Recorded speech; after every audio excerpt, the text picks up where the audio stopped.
Verset de Noël. Elle mettra au monde un fils, et tu lui donneras le nom de Jésus, car c'est lui qui sauvera son peuple de ses péchés. Matthieu, chapitre 1, verset 21.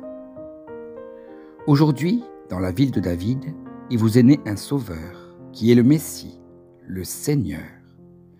Luc, chapitre 2, verset 11. Gloire à Dieu dans les lieux très hauts, paix sur la terre et bienveillance parmi les hommes. Luc, chapitre 2, verset 14. En effet, un enfant nous est né, un fils nous a été donné, et la souveraineté reposera sur son épaule. On l'appellera merveilleux conseiller, Dieu puissant, Père éternel, Prince de la paix. Ésaïe, chapitre 9, verset 5. Mais l'ange leur dit: N'ayez pas peur, car je vous annonce une bonne nouvelle qui sera une source de grande joie pour tout le peuple. Luc, chapitre 2, verset 10. Pendant qu'ils étaient là, le moment où Marie devait accoucher arriva, et elle mit au monde son fils premier-né. Elle l'enveloppa de l'ange et le coucha dans une mangeoire, parce qu'il n'y avait pas de place pour eux dans la salle des hôtes. Luc, chapitre 2, versets 6 à 7. Tout cela arriva afin que s'accomplisse ce que le Seigneur avait annoncé par le prophète. La Vierge sera enceinte, elle mettra au monde un fils, et l'on l'appellera Emmanuel, ce qui signifie Dieu avec nous. Matthieu, chapitre 1, versets 22 à 23. Voilà pourquoi c'est le Seigneur lui-même qui vous donnera un signe. La Vierge sera enceinte, elle mettra au monde un fils et l'appellera Emmanuel. Ésaïe, chapitre 7, verset 14. Puis, les bergers repartirent en célébrant la gloire de Dieu et en lui adressant des louanges à cause de tout ce qu'ils avaient entendu et vu et qui était conforme à ce qui leur avait été annoncé. Luc, chapitre 2, verset 20. L'ange lui répondit: Le Saint-Esprit viendra sur toi, et la puissance du Très-Haut te couvrira de son ombre.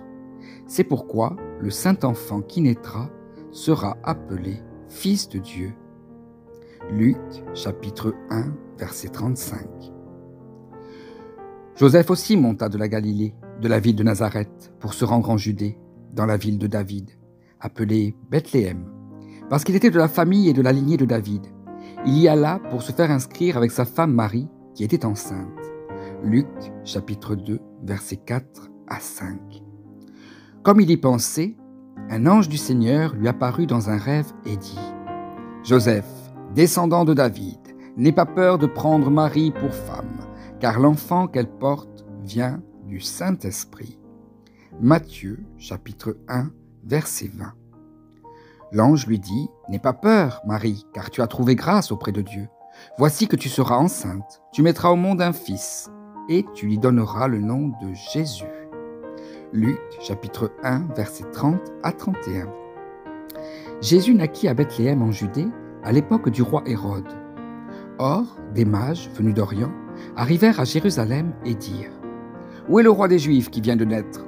En effet, nous avons vu son étoile en Orient, et nous sommes venus pour l'adorer.